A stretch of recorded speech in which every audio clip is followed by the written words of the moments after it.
क्या आज आप सवाल कर सकते हो कि क्या मैं प्रभु के मन में बसता हूँ?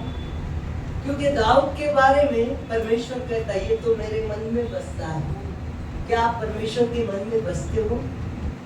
निश्चित आपसे बहुत परमेश्वर प्यार करता है, इसीलिए आप बैठे हो, है ना?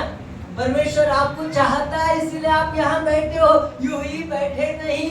परमेश्वर को धन्यवाद दो कि हम चुने हुए परमेश्वर के अनंत काल के जीवन के लिए हम चुने गए हैं, है ना? तो इसीलिए आपका जीवन के सार को हमें समझना है। और परमेश्वर को व्यवस्था विवरण 27 का 26 पढ़े कोई। शापित हो वो जो इस व्यवस्था के वचनों को मानकर पूरा न करे। तब सब लोग कहे आमीन।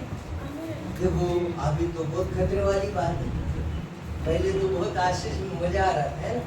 अभी खतरे वाली शापित है वो जो इस वचन को आज्ञा को मानते नहीं, शापित है।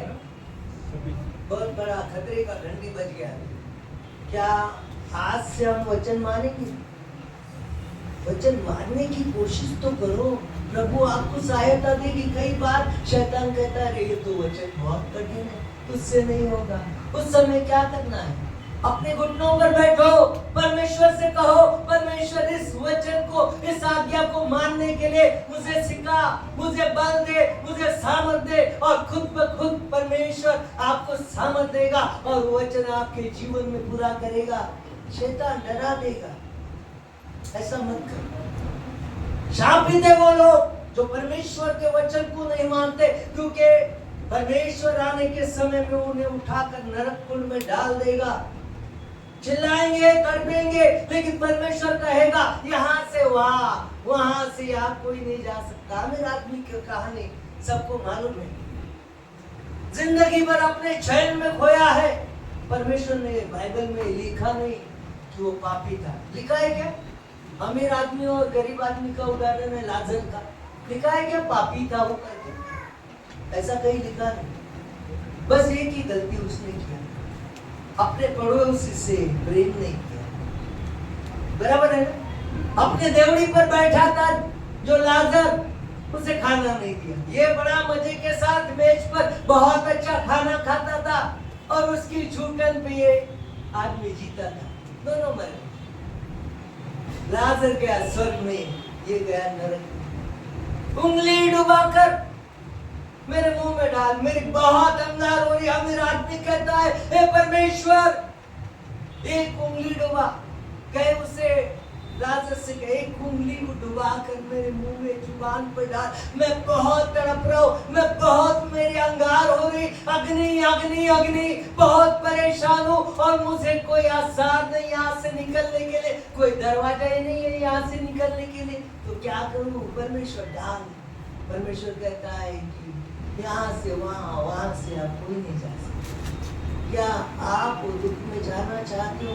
नहीं, परमेश्वर ने आपको चुना है, इसलिए आज जीसस कॉल में आप बैठे हो। परमेश्वर आपसे बहुत प्यार करता है, इसलिए आपको परमेश्वर ने चुना है। इसलिए आपकी चुनावट पूरी साबित करो, परीक्षा में पास हो जाओ। क्योंकि क्लास में तो एडमिशन मिल गई, परमेश्वर के क्लास में आपको एडमिशन मिल गई, परमेश्वर ने आपको चुना है। लेकिन पास किसको होना है?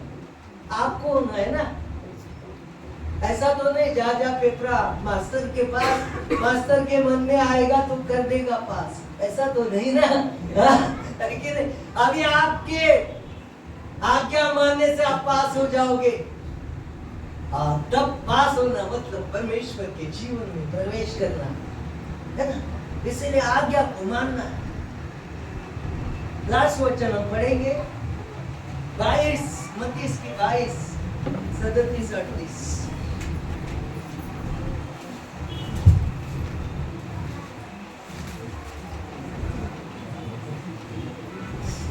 मत्ती का 22 अध्याय। उसने उससे कहा, तू परमेश्वर अपने प्रभु से अपने सारे मन और अपने सारे प्राण और अपनी सारी बुद्धि के साथ प्रेम रख। मन के साथ, बुद्धि के साथ, पूरे प्राण से किस पर प्रेम करना है? प्रभु पे। जब हम पूरा परमेश्वर से प्रेम करते हैं तो उसकी आज्ञा को मानते हैं। अगर मेरा बेटा मुझसे प्रेम करता है तो अपने पिता की आज्ञा को मानेगा। अगर आपका बेटा आपसे प्रेम करता है तो आपकी आज्ञा को मानेगा। और प्रभु यही चाहता है कि हम उसकी आज्ञा को माने। एक नहीं, दो नहीं, सारी आज्ञा को माने। और उसकी आज्ञा बहुत सरल है, क्योंकि कठिन काम परमेश्वर ने सारा पूरा कर दिया। सबसे कठिन काम था कि आपके पाप कोई नहीं धो सकता था। दुनिया में कितना भी बलि दो, कितना भी कुछ भटको, लेकिन आपके पाप सिर्फ यीशु मसीह के लहू से ही धुल सकते थे। वो काम यीशु मसीह ने किया है। अगर आपको कठिन काम नहीं दिया, बड़े सरल काम दिया है। उसकी आज्ञा को मानो, आशीषित हो जाओ। उसकी आज्ञा को मानो, नया जीवन पाओ। कितनी बात अच्छी है ना। तो प्रभु को धन्यवाद दो, धन्यवाद दो। प्रेम को मत भूलो। आज बहुत जगह हम देख रहे प्रेम को हम भूल रहे। अगर हम परमेश्वर से प्रेम करते तो उसकी आज्ञा को मानते। यही प्रेम हमें दूसरों को करना है, क्योंकि हम अपने स्वभाव से हम जीते जागते, बाइबल है परमेश्वर के, जीते जागते परमेश्वर ने हमें प्रकाश की उपमा दी है। प्रकाश, परमेश्वर के वचन का प्रकाश, परमेश्वर ने दिया हुआ प्रकाश। हम दूसरों को हमारे प्रकाश को देखकर दूसरे के जीवन का अंधेरा दूर होना चाहिए।